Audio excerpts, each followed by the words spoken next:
brother in arms, the Hebrew Israelite, the scholar, the thinker, Dr. David Israel, my mentor in the Hebrew language.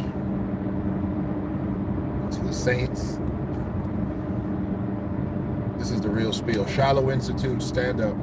This is Del K. Brereton coming to you on the live drive, broadcasting from Orangeville, Ontario, to your living room, to your cars. Some of you still sleeping, got one eye open, getting a notification that the real spiel is about to drop. Wake your behind up.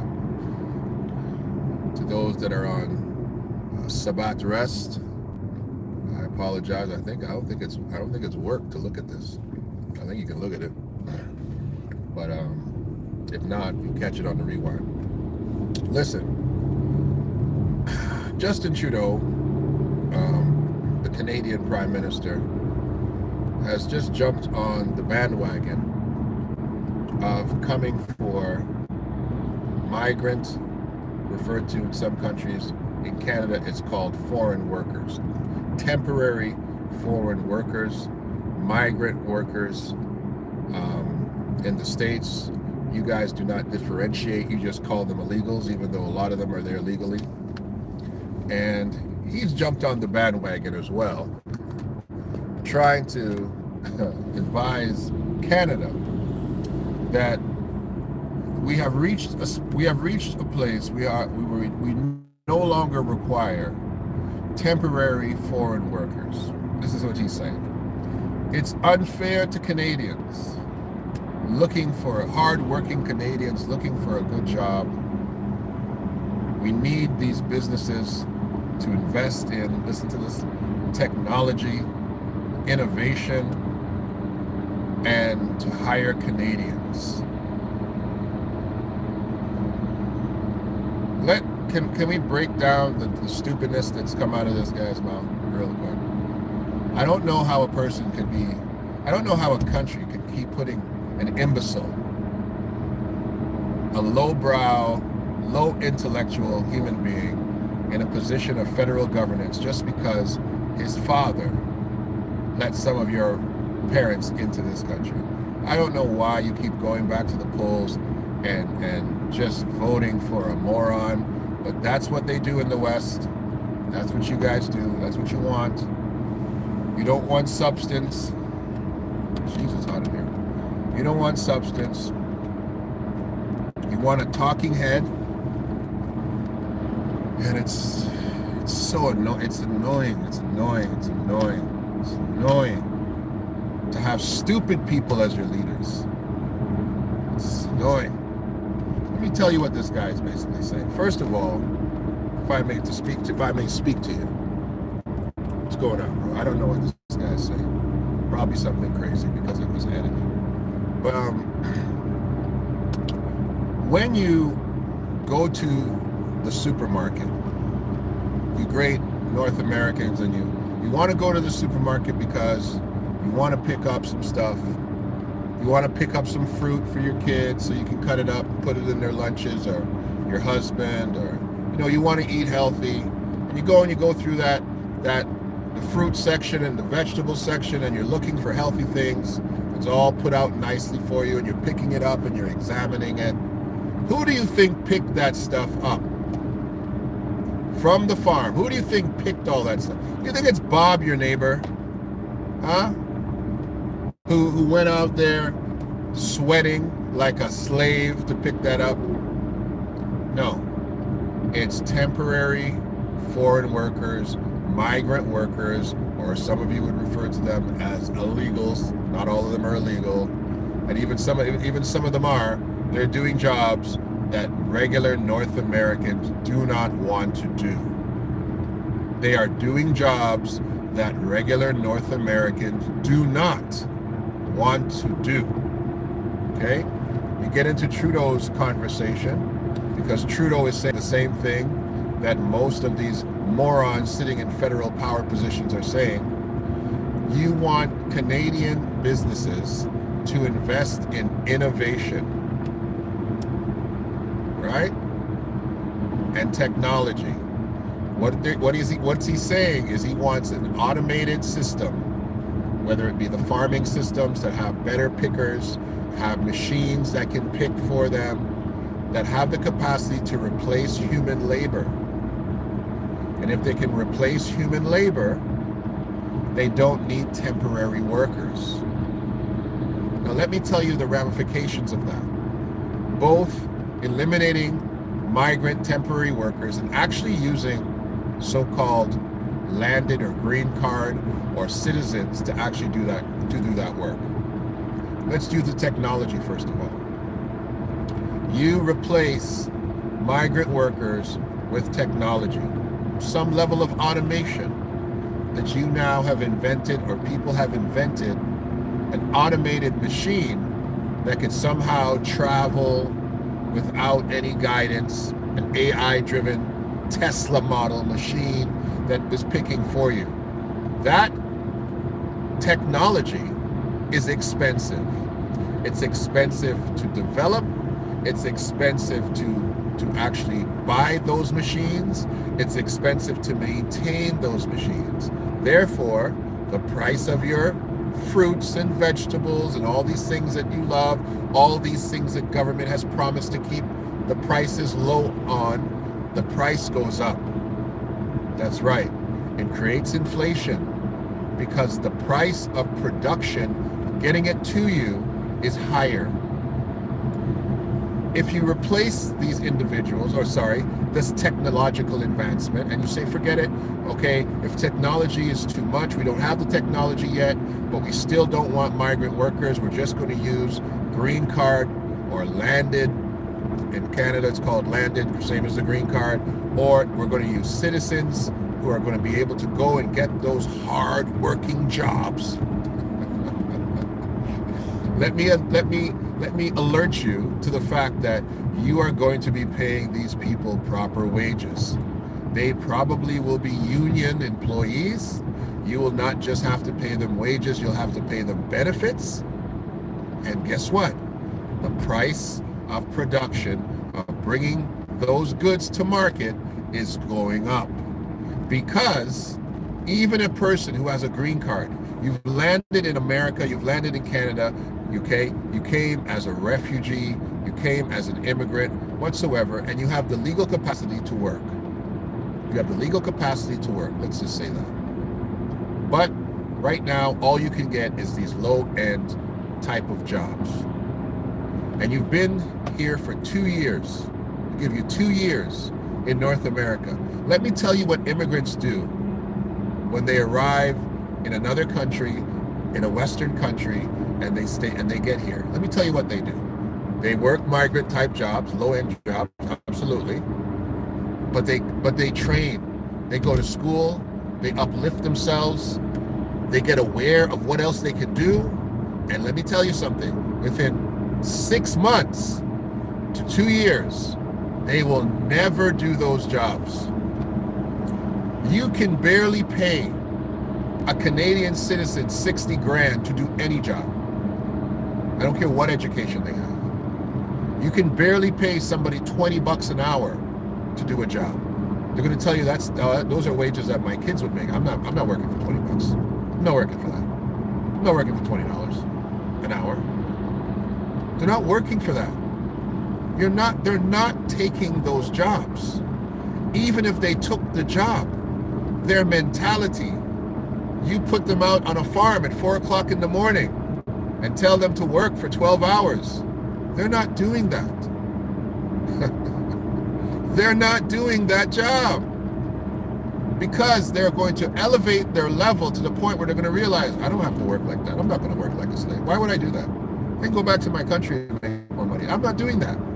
They're not going to do it unless you create a system like Dubai, where you have these people effectively imprisoned in your culture, where you have their passport, where they have no capacity legally to function anywhere else, and you become an oppressive regime that's trying to keep migrants in some kind of hidden area to keep your decadence going, like Dubai, which is why nobody with any conscience should ever go there.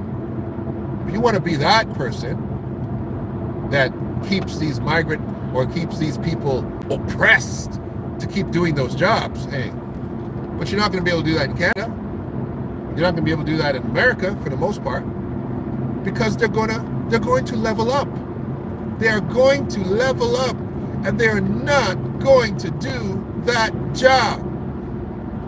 So what does that mean? It means that migrant workers, temporary foreign workers, is something that Western countries always will need. It's a circle. It's a circle. You come in as a migrant, foreign worker, you put in your time working these menial jobs, you live communally, put your money together, all of you staying in the same apartment, all of you staying, sharing a bedroom, all of you sharing a house, and you level up. And as you level up and you start becoming a better individual that can do better things, bring more skills to the marketplace, you leave that position, open it up for other people to come in and to take your position, while you have now added to your skill set and are now a different member of society. You become a police officer, a correctional officer. You've gone to take an early child education course. You become an auto mechanic. You have leveled up. You become an IT specialist. You have leveled your game up to the point that you don't have to do that anymore. And now you're a fantastic addition to the system. Because let me tell you something, ladies and gentlemen, nobody wants to work as a farmhand for the rest of their doggone life. Nobody wants to do that. Even the migrants that don't, they get better skills because they're working in construction. They're learning different trades. And now you've got a skilled worker now attached to that industry in your nation. I do not understand why this is a problem. America, I'm gonna get to you second. Canada can never be a problem. Can never be a problem. Something Americans don't understand. We can take all of America, put it inside of Canada twice with room to spare. We've got 40 million people in a country twice as big as yours. 40 million people. We have as much people in Canada as there are black people alone in America. Black people alone. If we took every single black person out of America, brought them into Canada, okay, we would still have less than half the population of America. If every black person came up here.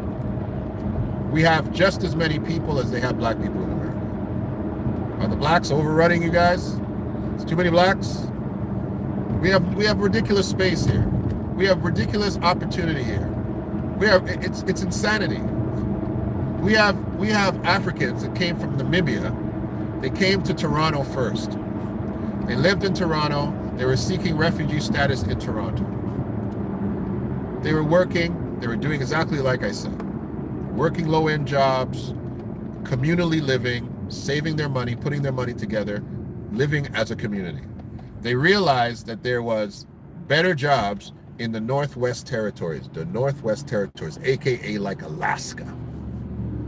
And they picked up, as a group, hundreds of them, and everybody moved out there to do those jobs.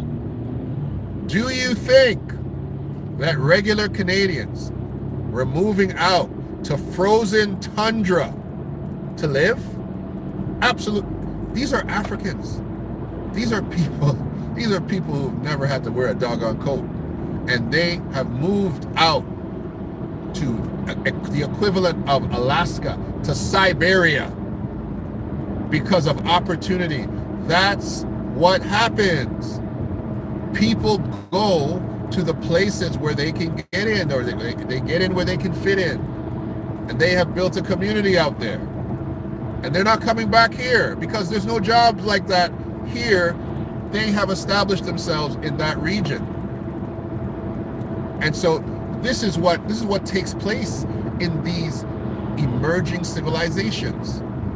And if you don't think that Canada is still an emerging nation, I don't think you visited this place.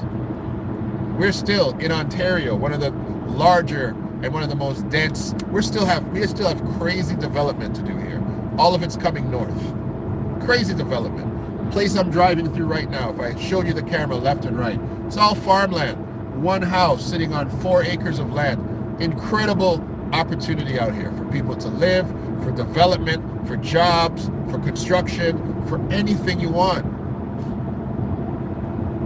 Why are we bothering people that are coming here to do jobs that we don't want to do? Secondly, when they come, those migrant individuals, actually I said I'm going to get to America next. In America, you have the same situation. You have Mexicans coming across your borders, or other individuals coming across your borders to do jobs that you don't want to do. But this is your allegation. Oh, but they're coming here and they're doing crimes. They're coming across the border and you know, they're doing crimes.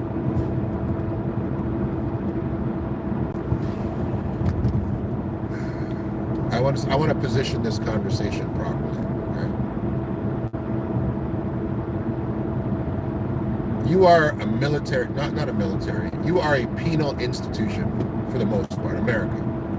How many black men are in prison in America right now? How many black men are in prison in America?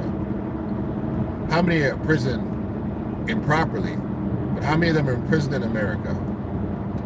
And how many of those men that are in prison in America, how many of them are illegals? How many white men are in prison in America? Latino men in prison in America, and women. How many of them are illegals? Your problem with crime has more to do with your citizenry than to do with migrants.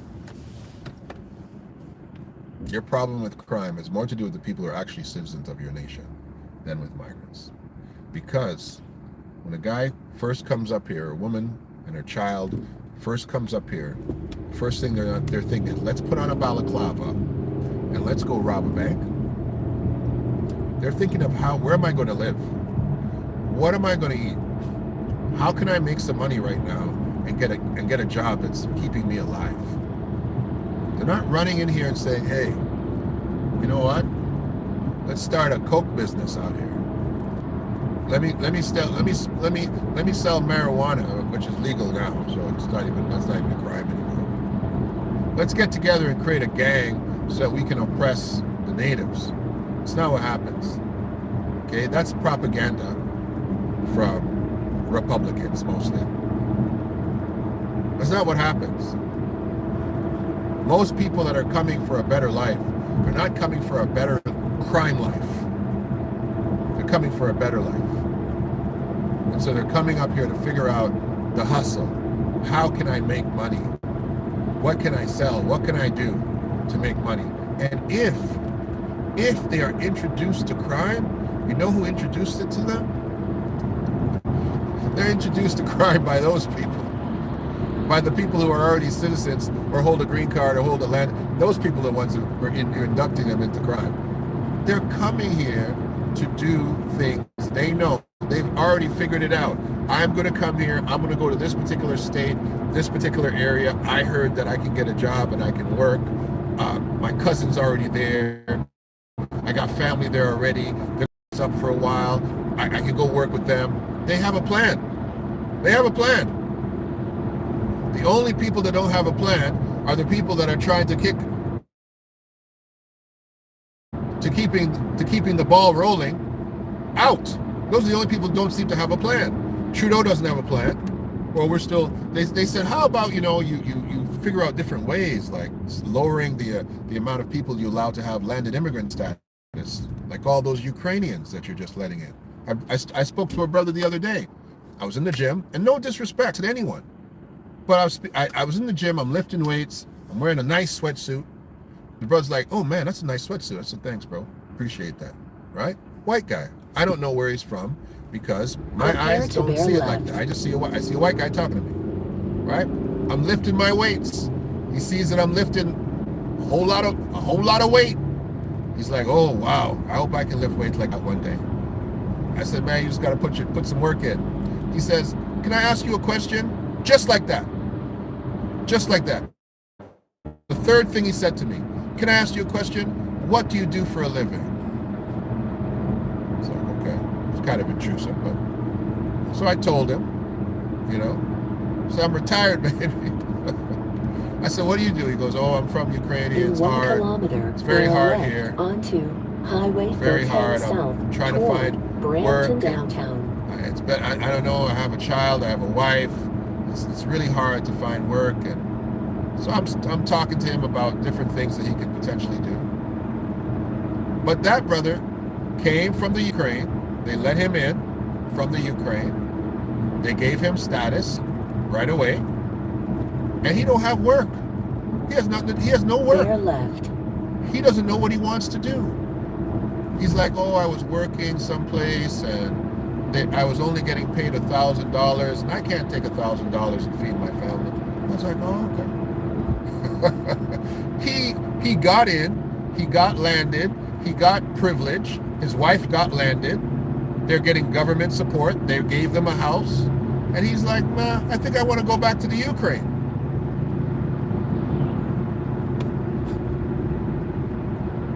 I think I want to go back to the Ukraine.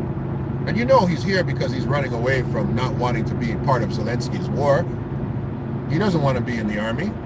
That's why he's here. He ran the heck away. He went to Poland. This is his story. He went to Poland to get the heck away from that. And then from Poland, he came here. I said, bro, let me tell you, it's what I told him as advice. I said, hey, how many languages do you speak? He said, I speak about 3 languages. Well, be a translator right away. Go down and apply. Try to be a court translator, highway traffic court, criminal court. You speak 3 languages. Go find yourself an application and try to be a translator. He's like, oh, my English is not that good. I go, it sounds pretty good to me. I don't speak Ukrainian. You speak English to me. Sounds pretty good to me. You can speak Polish, Ukrainian, English. Hey, bro, you might be able to do that. You got more skills, language skills than I got. So I'm saying, that guy doesn't want to be a migrant worker. That freshly minted, landed Ukrainian immigrant who's struggling, got a wife and a daughter at home. He does not want to pick up your fruit. He doesn't want to be a work in construction and do brickwork. Hard work, baby. He doesn't want to do that. He doesn't want to do that. He wants to go back to the Ukraine. That's what he said. So I think we need to reimagine our society. Like, you really need to reimagine your society. When you know that you have a good society, a good governmental system, when you have a good ecological work system, 2 things. When your unemployment rates are very low, because it means that people are filling every sector of employment, and when you don't notice government working. When you don't notice. When you're driving down the street and there's no potholes, right? There's no potholes on your road. When you're driving down the highway and the highway is clean, there's no garbage all over the place. When you walk in to your supermarkets and your stores and the racks are stacked with food and clothing and supplies, when the lights are on, you know what I'm saying? When you actually go to the doctor and there's a doctor there, when the hospital is open, that's how you know it's working for you. That's how you know things are actually functioning and working. And let me tell you something. You overnight get rid of all of your low-paying foreign jobs, your migrant job. Overnight, you snap your fingers and all those people are gone. Let me tell you something. Civilization screeches to a halt. Screeches to a halt. People who are developing civilization, they understood this. As I do, as you should too. You're in a G8 nation. Again, I will use Canada. A nation overwhelmingly rich. Overwhelmingly. To the point that you can tell every single Canadian by the age of 40, you can have a pension, you can have an $80,000 pension, you don't have to work anymore. We can do that. They do it in Israel. You can do that here. Okay? But this is what they're going to realize. People are not going to want to deliver. I know we don't have this anymore, but I'm just using it. They're not going to want to deliver the newspaper. How are you going to get your milk? Who's going to pick up your garbage? Who is going to do the menial tasks when you have told your society you're too good for that? We're going to take care of you. Okay? If I got a woman in my life, guess what she doesn't have to do? She doesn't have to take out the garbage. She doesn't have to pump her own gas. She doesn't have to pay for stuff. Because I am a federal head. I am supplying a certain level of amenities. When you step into the nation of me, there's a quality of life that you should expect. And halfway through that, it's 5 years in, 10 years in, and I say, screech, hey, listen, you gotta take out your own garbage now. I don't do that anymore. I don't fill up tanks. Pay for stuff, I'm not doing that no more. Pull your own weight. What the heck happened to you? What's going on here? Why are you treating me like this? That's what society will say. What do you mean I have to go pick my own fruit? What do you mean? What do you mean there's not enough tomato cherries here? Cherry tomatoes. I come here for cherry tomatoes. I demand to speak to a manager. Where are your cherry tomatoes? Well, it's hard. You've got to pick those tomatoes. The migrants are not here. Your entire lifestyle will screech to a halt, and you will be so offended that you now have to pick up the slack of individuals that were doing it for you and accepting the little bit of money they were getting for it.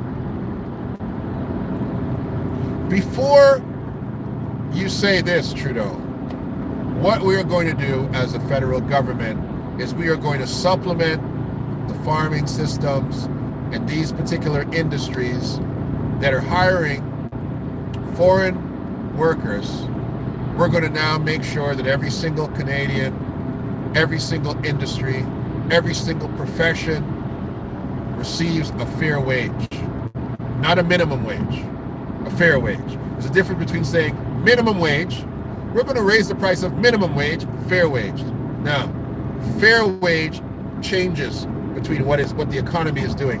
Minimum wage is just minimum wage. Fair wage. A fair wage means that I have the capacity to live, to drive, to eat, to educate, and to flourish. That's fair, because that's what everybody wants. Prepare to bear left. You want to be able to live, have a shelter over your head, to eat, to provide or thrive, and to flourish. That's what you want at every level. Every level, that's what you want. So if you want to get rid of people who are willing to take a subsistence version, left and continue following highway for 10 south. Turn off voice notification. Voice instructions deactivated. If you are telling folks, hey, I want you to live on this much, I want you to be happy with it. And those people are individuals coming from opportunities outside of their country where that actually looks good to them. And you want to stop that from happening, to force people who have gotten used to amenities, gotten used to Canadian or American comforts, and tell them, nah, we need you guys back out there. They're going to laugh in your bloody face. They're going to laugh in your face. Okay? They're going to laugh in your face. They'll say, who are you telling to go out there? I'm not doing that. I'm not doing that. Let me tell you something. Most of these guys, when they come in here, they figure out, okay, I'm gonna drive Uber. Most of your Uber drivers, I wish you could pull their licenses and their passports and figure out who the heck's been driving you around, who's been delivering your food on a bicycle. Toronto, all our Uber drivers are on bicycle, all our food delivery, DoorDash, they're on bikes. Should have plugged in my phone. That's what you should have figured out. Who's going to do that stuff for us? Phone's about to die.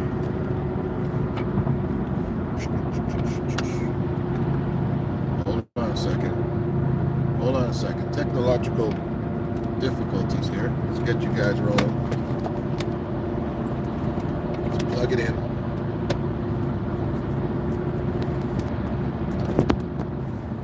Voila. 4%. Just saved myself. Wow. Ladies and gentlemen, stop eating from the troughs of non-common sense that people who are privileged, who are so separated from everyday life that they can't even make common sense decisions. It doesn't make any sense. You are being ruled most of the times by buffoons and fools who haven't been hungry. They don't understand how the world works. They have no context of how the world works. They're being politicized by propaganda, and they don't understand how the world works. Sitting in their high castles saying nonsense.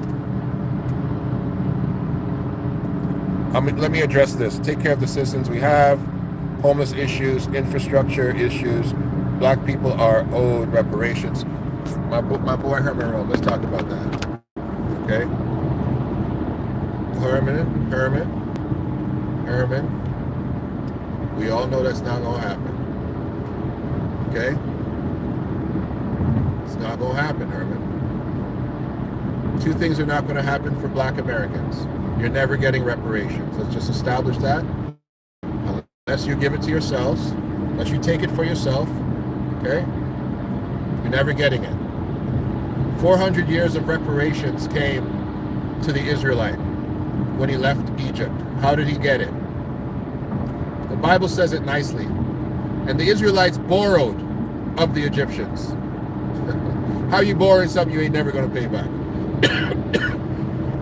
Excuse me. They spoiled the Egyptians. They took it. Black Americans, we've been waiting for y'all to take stuff for a while. Secondly, take care of the people that we have. Your federal government at this time, in its current makeup and its composition, all these cabinet people that Trump is putting in place, they're not being put in place to take care of you. And therefore, that shouldn't even be your goal anymore. The Black Americans' goal should be entrepreneurship, should be communal financial living, meaning you've got to put your finances together to make sure that the black dollar stays within black economic circles. And you've got to hope that there's a whole lot of migrant workers. I'm telling you right now. Because the lack of migrants, the lack of low-end workers, things that you do not want to do, Herman, you don't want to do that. I know you don't. You're too smart for that. It's going to cause inflation, and inflation hits the guys at the bottom first. Okay? When all these barbers, after COVID, the barbers, we'll talk about the barbers, guys who cut hair. After COVID, before COVID, I was getting a haircut for 20 bucks. Right? After COVID, all of a sudden, these barbers are charging 50 bucks for a haircut. Now, you've got a single mom. She's got 3 little boys. She used to go in there. She'd probably get everybody's haircut for $10 each. $30, she cuts all her son's heads. Now she's got to pay what? Now, a boy haircut's 40 bucks, a grown man's 50. Now she's got to pay $120 for a haircut? Those boys are growing braids. Hey! Inflation hits the people at the bottom first. If you eliminate cheap labor, it's going to cause inflation. Bottom line. And the people that will be hit first are the people at the lower end of the income spectrum. Period. Or they're going to expect those people who are at the lower end of the income spectrum to say, you know what? Instead of giving you that support that we're going to give you, we're going to need you to go out there and work on, we're going to need you to do 15 hours a week, pulling in some of this fruit, working these jobs, doing some gardening, some landscaping. We're going to need you to do that for your money. Heck no. Nobody wants to do that. And secondly, America has pillaged enough to take care of everybody. Homelessness in America is intentional. It's intentional.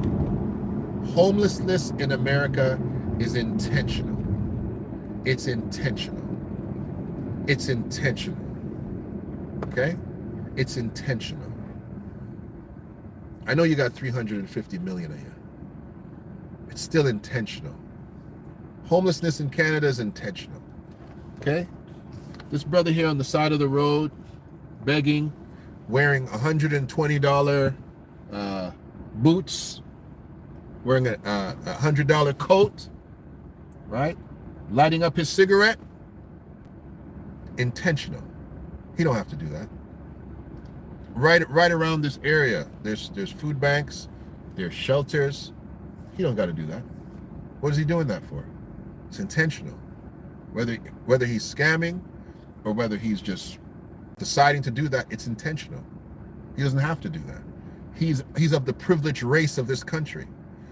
If anybody should be out there, it should be me, not him. Okay? It's intentional. Some of these individuals are mentally ill. Some of them are addicted to particular substances. But when the infrastructure in general has nowhere to put its citizens, that's intentional. Because the migrants aren't walking around living on the street, are they? They found a place to sleep. They found a place to live. So they're not homeless. Why are the citizens homeless? If the illegals or the migrant workers are coming here, working, and they're not homeless, why are the citizens homeless? Who has failed them? Now, I'm not buying that scenario. I'm not buying that. We have too many examples of that not to be true. We have Cuba. Oh yeah, you're like, oh, he's going to use Cuba. Yeah, we've got Cuba. They're not lying on the road in Havana. 100% literacy rate. 100%. They've got a place to live. So all of this crap about the greatness of democracy and the fantastic nature of capitalism, it's a lie. Because in communist Cuba, everybody's got a job, everybody's educated, everybody got a place to live. What happened to y'all? It's intentional. You're telling me Cuba's a more organized country than the United States of America? Cuba can make sure that its citizens are educated, are fed, and have shelter in Cuba, but America can't? It's intentional. It's absolutely intentional. Because capitalism needs poor people. You need poor people in capitalism. You want poor people in capitalism. But you just want them to be a certain kind of people. You want them to be a certain kind of people. Now you're targeting poor people. Oh, we don't want those kind of poor people. Those poor migrants. We don't want those people. We want you Americans. Trudeau's saying we want you Canadians to be poor. And we want you guys to do those jobs. It's not fair to you. Oh, they're not treating those poor migrants. They're not treating those migrants properly. Those poor migrants are not treating them properly. We want you Canadians to go out there and suffer instead. Well, thank you very much. Thank you very much, Justin. I think I'm not doing that. Don't think I'm doing that after 2 hours, flat rate of $5. I don't think I want to do that. When you coming out? Fine.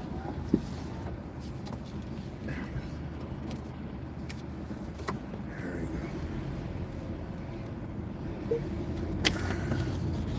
So, anyway, that's the spiel. I'm gonna read your comments. I'm gonna let y'all go. But you need to leave these migrants alone. And I'm not talking about the illegals first and foremost, because immigration is immigration. You got to do immigration properly, just so you know where people are and know what people are up to. But we have what we're calling foreign workers. We don't want them. According to Trudeau, we don't want them anymore. They have they have fulfilled their use to us. Let me take a read here. Let me take a read. Oh, we got comments, boy. We got comments. Let me see here. Are you in Germany? Doesn't look like the U.S. I'm in Canada. Had a former business partner who was based in Dubai, and I think he was trying to get me to visit so that he could hold my passport. Indians also face it in the USA. Yep. And Indians facing it everywhere because, the Indian community is everywhere. You got Indians in Dubai too who are, it's crazy. Unfair example, I would work anywhere if I paid enough to be away from my family or to afford to relocate. So Raquel, the point is you have a caveat called paid enough.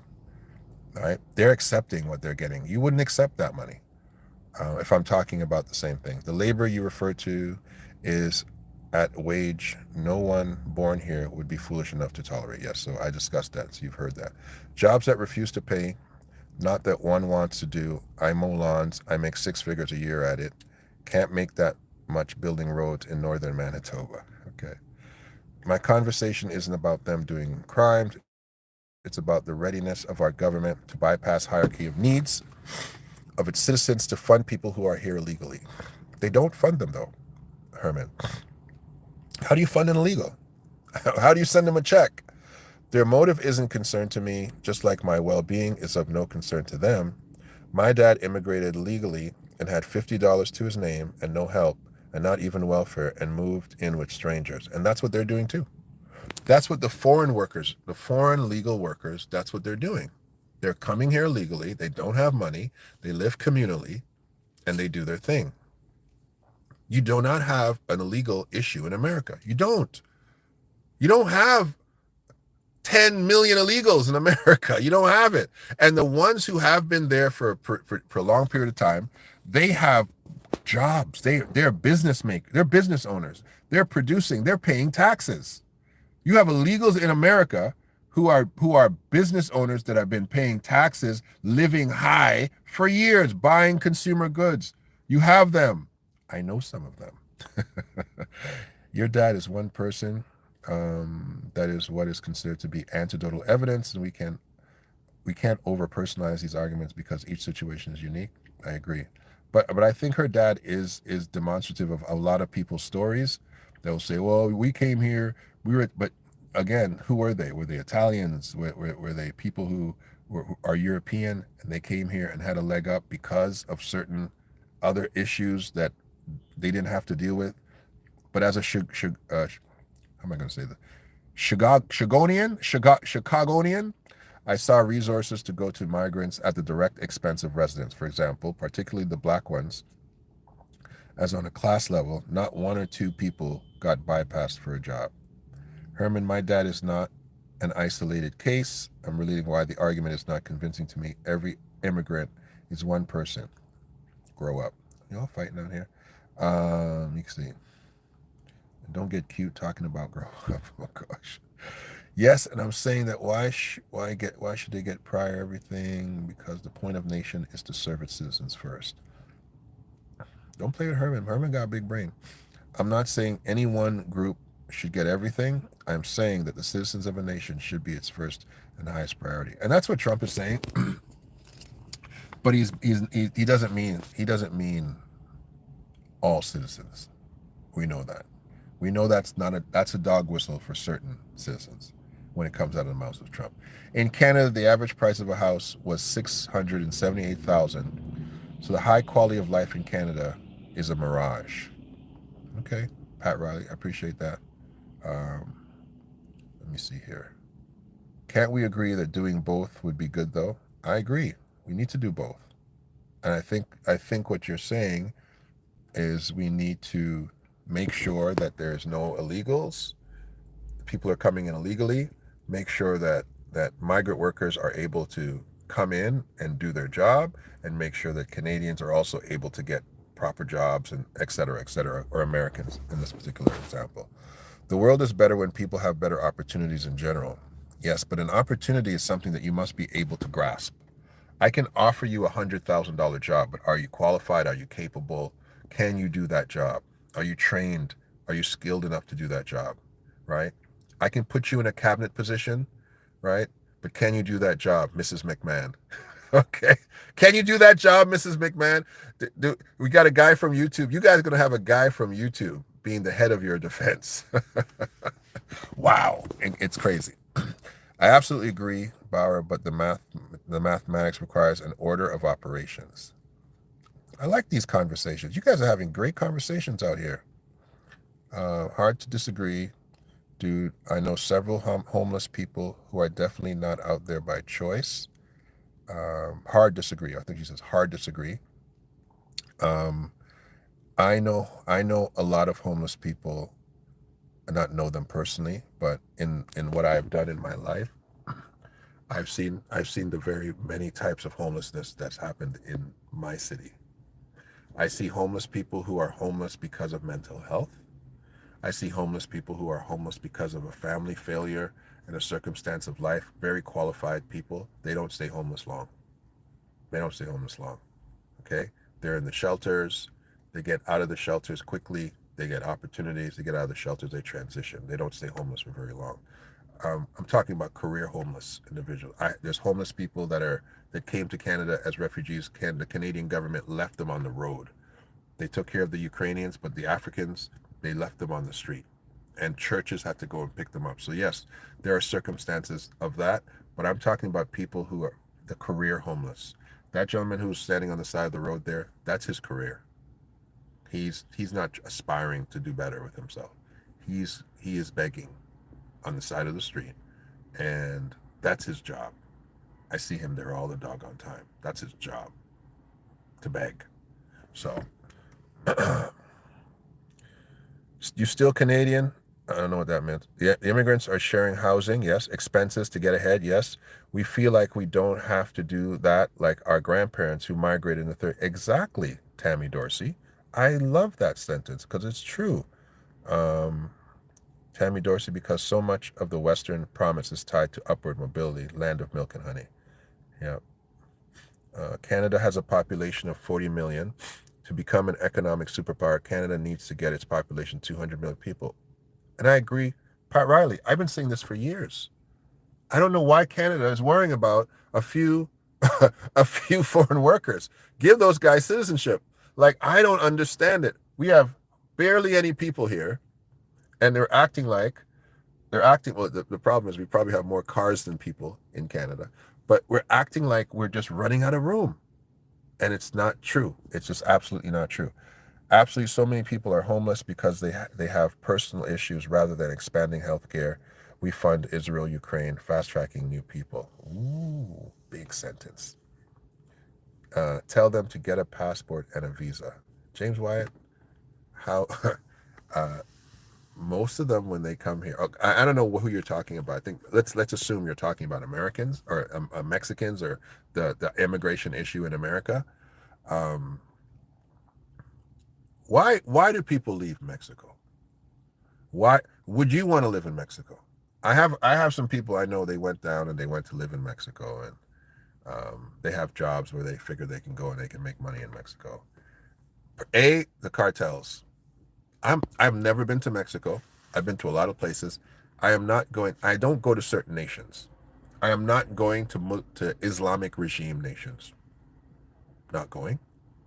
I am not going to nations where the drug dealers have as much power as government. The cartel in Mexico is, for me, I'm not going there. I'm not going there. For me, I'm not going to Mexico. I don't want no part of that situation. Why are people pulling out? Why are people leaving Mexico? Because that powerful American dollar, that powerful U.S. currency, that they figure they can get up here, they can hustle, they can figure it out, they can send money back home.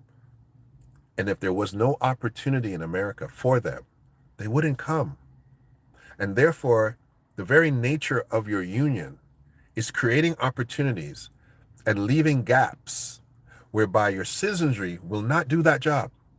But a foreign migrant will say, hey, they don't, yeah, bro, they'll pay you $100 to do their lawn and to cut the trees down. Really? Yeah, you get $100 a day. And if you go a couple of houses, you get $200 or $300, $400 a day. I'll do that. I can cut trees. What? It's a gap. They are filling a gap, right? And otherwise there would be no reason for them to come there. Oh, you go to America, you're just going to starve. There's no jobs. There's nothing. There's no opportunity. Opportunities are why they're coming. So the opportunities that must be there. Are they smarter than the American citizen that's saying, oh, there's no opportunity? They see the opportunity. They're not coming to America to starve. They're not coming to Canada to starve. They're coming for an opportunity that they don't have where they are. True are the first two letters of Trump and Trudeau. What else do they in common? Oh, man. They both did blackface, I think, in the past. You guys get out of here. Love y'all.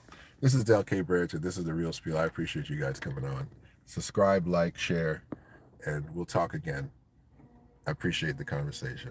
We'll talk soon. To all the Spielites and all the Cyclopses that are in the building. Herman Jones, Herman Rome, good to see you again. Pat Riley, good to see you coming back up. Bowser, James Wyatt, everybody else who's come out here to have a conversation. I appreciate you guys, and we'll talk soon. All right? Bye-bye. Raquel La Grande, I appreciate you. Bye-bye.